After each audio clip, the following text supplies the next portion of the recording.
Fala galerinha, tudo bom com vocês? A parte da aula de hoje nós vamos trabalhar o que nós chamamos de a Era das Revoluções, né? Muito bem trabalhado no livro de Eric Hobsbawm.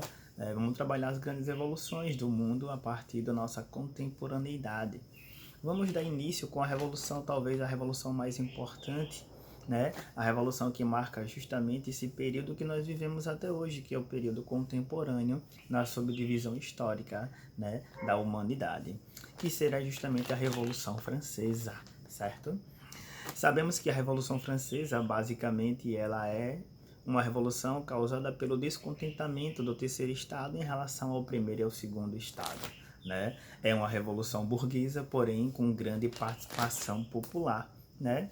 Mas precisamos saber quais foram as causas que levaram essa população francesa a se rebelar contra o seu sistema.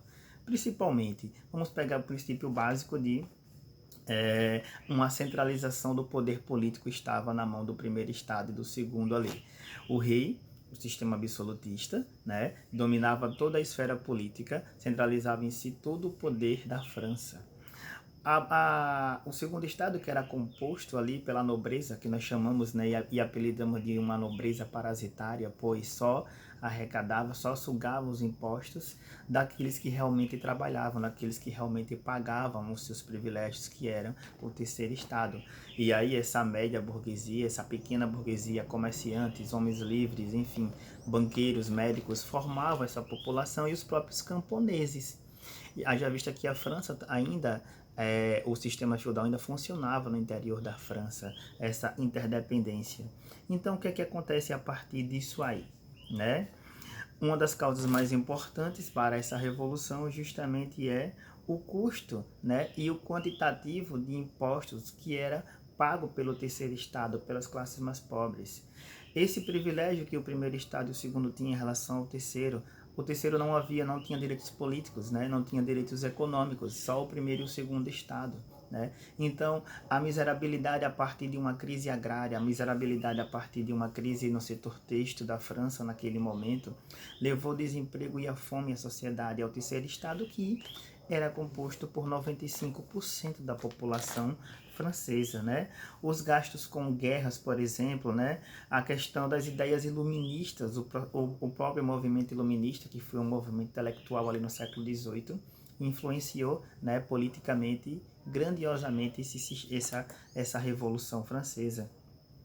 O quadro econômico da França e a divisão, né, da sociedade, né, que era considerada uma divisão muito desleal. O acúmulo de toda a riqueza estava concentrado na mão de pouquíssimas pessoas, né?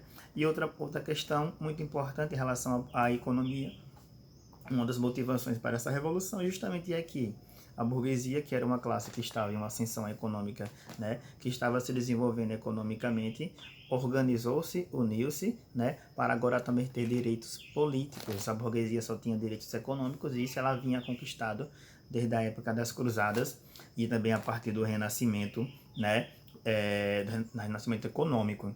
Outra coisa, o comercial ali. Outra coisa importante é essa justificativa para o direito divino do rei, coisa essa que, fato esse que não era aceito pela classe do terceiro estado. Pois bem, a divisão social da França naquela época era básica. O clero, né, que era o alto e baixo clero, né? O alto clero, é claro que eram os bispos, os abades, né, de origem nobre. E o baixo clero, aqueles padres de origem popular, que não tinham muito poder econômico nem poder político.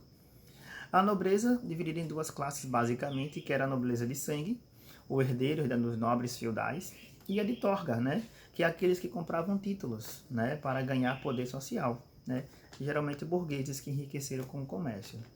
E o terceiro estado era o povo, né, os camponeses, a burguesia, a alta, média e pequena burguesia, e os pobres camponeses, trabalhadores urbanos e desempregados compunham aí o terceiro estado. Haja vista que se você pega uma charge, a charge mais comum é um homem já velho, cansado, com o primeiro e o segundo estado em seus ombros, ou seja, a ideia que ele sustentava, né, o primeiro e o segundo estado. Pois bem, no início da década de 1780, a França se encontrava em uma grave crise econômica financeira. Suas principais causas foram justamente os gastos com várias guerras, né? Essas guerras, principalmente ali a guerra contra a Inglaterra, aqui por terras na América. A Guerra dos 7 Anos é uma dessas. A independência dos Estados Unidos, onde a França houve uma participação apoiando os colonos americanos para vencer a Inglaterra. Houveram vários gastos ali e a situação econômica da França vai piorando cada vez mais, né? Fenômenos climáticos que contribuíram para o descaso e a não manutenção da economia agrária feudal e os gastos com a nobreza que eram altíssimos, né? Então, com base nesse cenário, a insatisfação popular cada vez mais ficou mais latente. O que é que acontece nisso aí?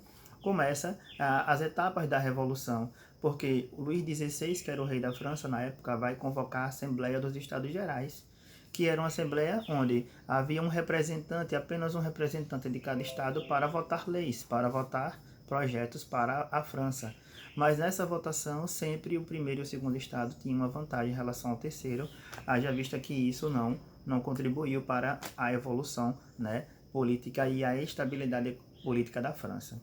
Então foi necessário criar medidas mais drásticas. Então começa aí a primeira fase da Revolução Francesa, que é justamente a Assembleia Nacional Constituinte ou a Assembleia Constitucional, né?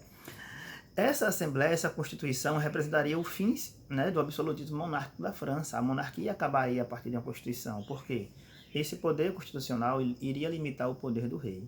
Automaticamente, os revolucionários invadem a Bastilha, né? Eles vão libertar os presos da Bastilha. E justamente a tomada da Bastilha simbolicamente marca o fim do antigo regime, ou seja, o absolutismo. E na contrapartida, lá na zona rural, né, os camponeses invadiram castelos, mataram nobres, mataram senhores feudais, né? E esse período foi conhecido como Grande Medo. Pois bem, essa Assembleia ela vai tomar decisões importantes, vai tomar essa Constituição, irá colocar decisões importantes para o contexto social da França, né? Principalmente a Declaração do Homem, a Declaração dos Direitos do Homem e do Cidadão, né? Todos têm direito à liberdade e à defesa da propriedade privada. É claro que isso iria privilegiar principalmente a burguesia. A extinção dos privilégios feudais também acabaram a partir dessa Constituição. A aprovação de uma Constituição Civil do Clero, ou seja, confiscar terras da igreja, terras que eram da igreja, né? Essas terras foram confiscadas, né? Elas foram retornadas para o Estado, né? E outra coisa, a tripartidação dos poderes, ou seja, os poderes foram divididos em três: legislativo, que cria a lei, o executivo, que executa, e o judiciário, aquele que fiscaliza, né, e aplica a rigorosidade da lei para aquele que não cumpre ela corretamente. É uma base de Montesquieu, lá um dos grandes filósofos do Iluminismo. Pois bem, né, essa monarquia constitucional, né, é claro que levou à decadência do rei Luís XVI, que mais tarde vai ser guilhotinado, né, justamente por grupos políticos que vão se subdividir, principalmente entre eles está o jacobino. Nós temos os girondinos, que é aqueles conservadores que apoiavam a nobreza e o rei, os jacobinos, que são de esquerda totalmente radicais, totalmente contrário àquela ideia de monarquia, e a planície, que era um grupo que ficava ali no meio do caminho intermediário. Pois bem, a posição dos jacobinos durante a convenção, que nós chamamos a segunda fase da Revolução, a primeira foi a constitucional e agora a convenção, né, foi a segunda fase, né? Nessa convenção, a guilhotina, que era uma arma criada justamente para decapitar pessoas que eram de encontro à nova revolução, à nova forma de pensar na França, foi muito utilizada, certo? Nós chamamos de uma ditadura jacobina, porque os membros da nobreza, justamente, e exatamente também o membro da família real, foram decapitados. Luís XVI com sua esposa, todo membro da sua família, foram guilhotinados em praça pública, né?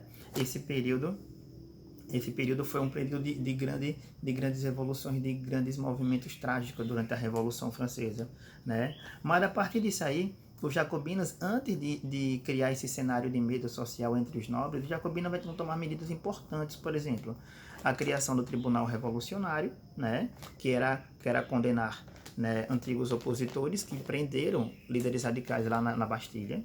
Outro ponto importante era a criação do ensino público gratuito, a abolição da escravidão nas colônias, tabelamento de preços dos alimentos e a instituição do sufrágio universal, ou seja, onde todo mundo, onde todos poderiam ter direito ao voto, certo? Então, esse momento foi muito marcante para a história da Revolução Francesa.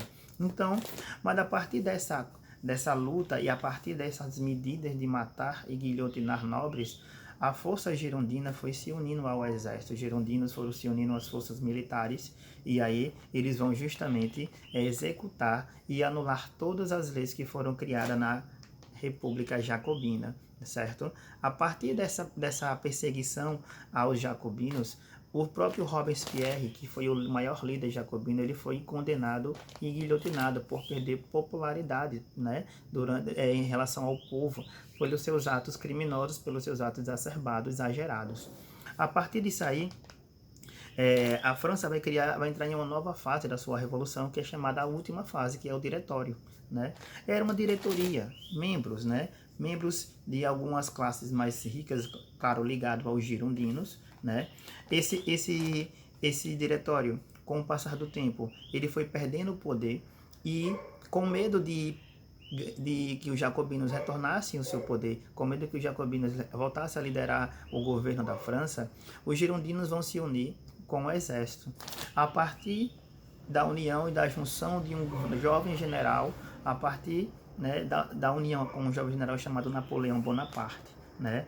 Bonaparte começou a governar a França ali em 1799, ele começa a governar a França. Por quê? Os girondinos perceberam que se unir ao exército era mais interessante do que se unir a outras classes sociais, porque o exército poderia dar uma estabilidade. Então, através de um golpe chamado 18 do Brumário, certo? Napoleão assume o poder da França, unindo-se ao interesse dos girondinos, né? Unindo-se também ao interesse daqueles que estavam junto à monarquia, mas Napoleão não adota a monarquia como forma de governo, ele vai forma de dividir o seu governo em duas fases ali, certo? Que nós vamos ver isso aí na próxima aula. Então, a partir do 18 do Brumário, Napoleão assume o poder da França. E ao assumir o poder da França, acaba o período revolucionário francês, acaba a Revolução Francesa e dá início ao que nós chamamos de a Era Napoleônica, que é o que nós vamos ver na aula que vem. Valeu, um abraço.